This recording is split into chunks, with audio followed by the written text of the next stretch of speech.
Harrison Graham, Chase Sr., it's mailbag time here on NBA Now. If we don't answer your questions live, well, you can tweet at us, at HGramNFL, at Chase_Sr. Easiest way to get on the show is to super chat, but you can also use hashtag NBA, and we will answer as many questions as we can. So go ahead and get your questions in, and we'll answer those starting right now.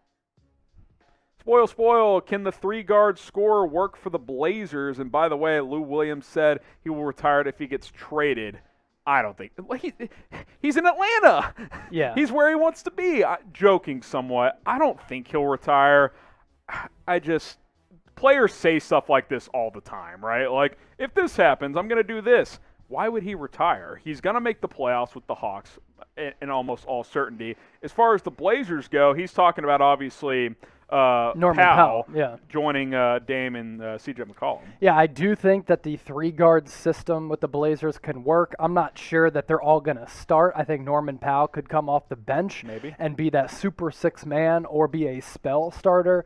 Lou Will, he's only 34 years old. I don't know why he would retire, especially when he goes back to Atlanta. He went to South Gwinnett High School, which is right outside of ATL, so I don't think he retires. Matthew Meier, how do you feel about Dallas after the deadline? Do we need Drummond? How far can we make it in the playoffs?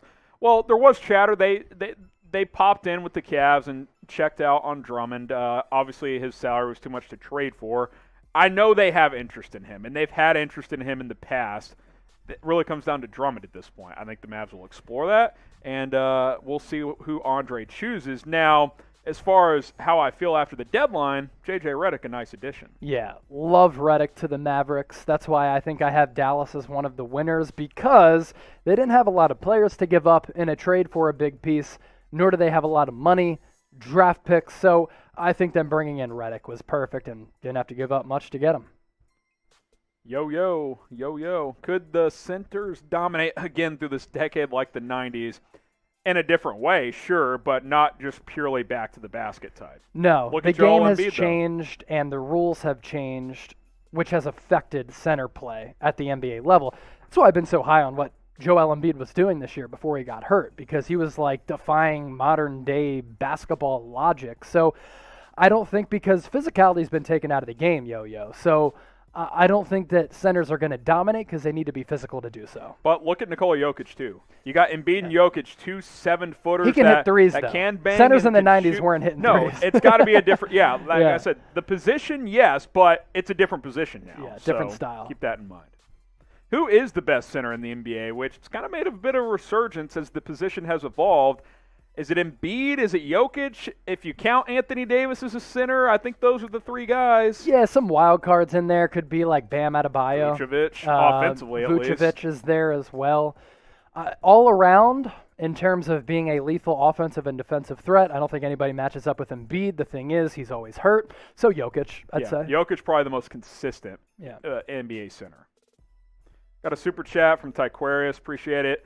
Any potential shooters that can also be bought out, and any free agent shooter that fits with L.A., Wayne Ellington, remember that name. If he agrees to a buyout with the Pistons, I think he fits like a glove catching passes from LeBron James. Yeah, my guy for L.A. is Wayne Ellington. Yeah. And, he's in his early to mid-30s. He's been in the league for a really long time. Very experienced player. He might be older, but, he's been, when he's been on the court, pretty solid for the Pistons, averaging, 10 or 11 points per game. 43%. And all you need is a guy to come in off the bench to stretch the floor a little bit, to take some pressure off the offense, and, kind of, pose another threat for the opposing defense. I think Wayne Ellington could do that. Winston Rieck, who's your MVP right now? This is a good debate. We've talked about this a lot recently. Gosh, I still think if the season ended today, it's LeBron or Embiid. You just pick one. I'd probably lean Embiid because I think his efficiency rating has been historic. But that's not the question. I don't know. Yeah, so it was Embiid, then it was LeBron, then they both got hurt, and then it shifted to Jokic, Curry, but then Curry got hurt. Dame is the wild card. And as a basketball fan and as a big fan of Dame Lillard, I've always said I'd rather have him than Russell Westbrook. For career accolades, if Dame got an MVP award, I think that solidifies him, if he's not already, as one of the all-time greats. Yep. Righto, which team do you guys think will turn their table immediately after the trade deadline? I don't know if a team did something that, like, 180s themselves. That would be a Lowry trade for me. Yeah, long term, the Bulls might be that answer. I don't know if it takes major impact this year, but like if you continue to grow, you groom with Vucevic now and Levine, you kept Markin in there. Maybe you add a piece this offseason. Maybe next year the Bulls are like the trendy pick out of the East is like a top 4 seed. I don't think that happens this year. I don't think there was a big enough deal that was like, wow, this team went from irrelevant to they could contend for a title. Yeah, there wasn't a Zach LaVine, a Bradley Beal dealt today, but Vooch to the Bulls, that's the one that's like the splash trade today. If and I think Vooch went to the game, Celtics, I would feel differently about for this. sure. And I think Vooch's game ages well, which is nice for the Bulls too. Who won the NBA trade deadline? Player, team, whatever. What do you guys think? Who won the trade deadline? I'll give you a player, then I'll give you a team. Player, Oladipo, didn't want to be in Houston. Not only did he want out, he wanted to be in Miami, and he gets his wish there. Team, I'll go Nuggets and Bulls. How about, like, let's just go Vooch getting out of Orlando, that's good. Any player that got out of Orlando, that's a win. I think Aaron Gordon is like, finally, I'm relieved. Yes. I got out of Orlando, and I'm going to a playoff team that is going to utilize me correctly. Yeah. And I'm going to finally get attention that I deserve. I think we won the deadline on the internet because we peaked at 11,000 people live during our trade deadline special. That's, of course, thanks to you guys. If you haven't subscribed yet, well, it's not too late. Hit that big red button and do so. NBA videos, NFL videos every single day, and they're 100% free, so go ahead and subscribe today. Alex Fox, anything to Drummond's Twitter retweeting a New York News post? I about 3 years ago, I decided I no longer take any stock to what athletes do on Twitter because they just troll all of us. So Drummond has 819,000 followers. Can you imagine have a following that big? And you're like, you know what? I just want to mess with some people. Retweet a New I want York to pull at the outlet. heartstrings and emotions of some of the folks out there. Yeah, I don't buy anything into that. Johnny Reyes, do you think the Bucks can get backup point guard? Buyout market, players always emerge that we aren't thinking of, but no names come to mind.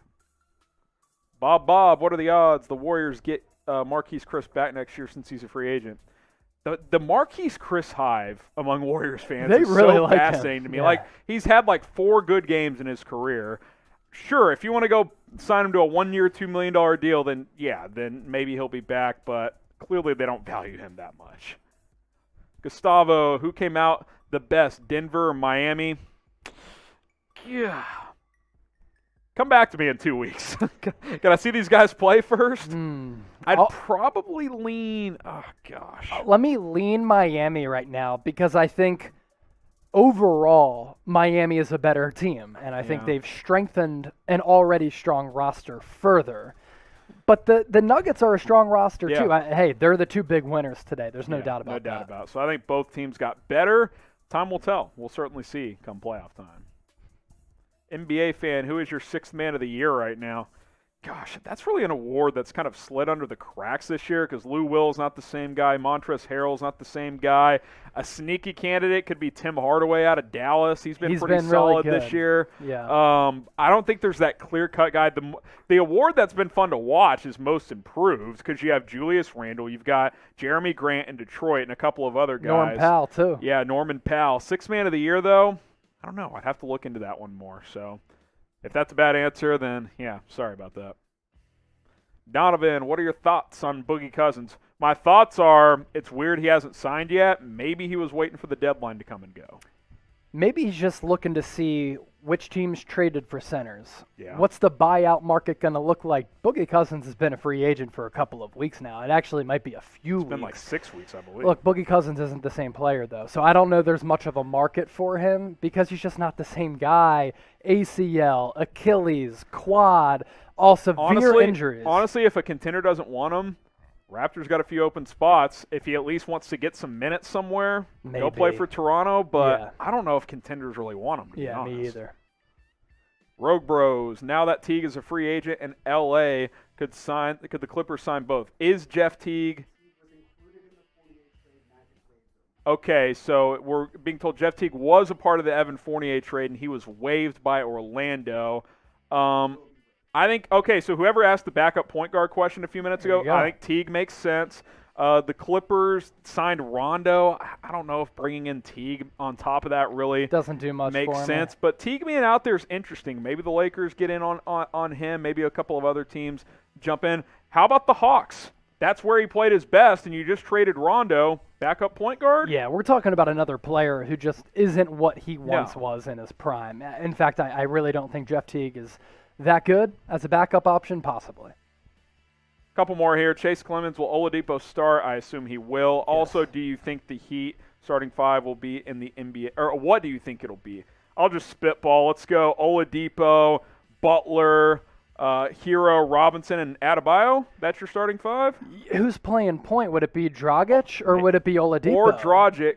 You got to decide. If you want a true point guard, then maybe Robinson comes off the bench in that scenario. Yeah, which he did last year. Yeah. So either way, Hero. That's a really good starting five. I like their starting five, and their depth is not bad either. Coaching too. Yep. D'Amico, how do you feel about Chicago now with the trades? Love their future. Don't mind their present. I think it's not critical, but it would be valuable for them to get into a playoff series this year. I think so, Get too. some playoff games. Who cares if you lose in 4 or 5 games? Get that experience, and then next year, maybe you add a player in the offseason, you're feeling good about your future. Well, with Chicago fans, they need a slimmer of hope, some good news, because they're seeing what their football team is doing, tweeting out that Andy Dalton's a QB1. QB1, baby. So if the Bulls can provide some light for Chicago, a great city, hey, that'd be good for them. But in all seriousness, they could use the playoff experience with a young team. CMC Fall, do you think a Kemba trade may happen in the offseason? And if so, what could the Celtics get for him? Not much. His contract's bad, and his knees might be shot at this point. Yeah, like the overall numbers, he's averaging around 18 points per game. So you might say, there's not much of a drop-off. Not consistent as he was. Not a dynamic player like he was. And I think the market for him is really, really low, or otherwise I would have seen the Celtics maybe trade him, but there was no suitors or no buyers for him. Last one here, Matthew Ridlen, unless you super chat. Should the Mavs have done more? Honestly, if you're Dallas, you're feeling great because you didn't really have the assets to do anything major, and you got a legitimate three-point sniper for basically nothing. James Johnson was not giving you much. Wes Iwundu, who cares, into the roster, and then second-round pick, that's whatever. So I think you feel pretty good about Dallas. Yeah, it's more than what Mavs fans had expected because Rick Carlisle and Donnie Nelson said, we're probably going to be silent. Nope, we're going to bring you J.J. Redick. Yeah, love that move.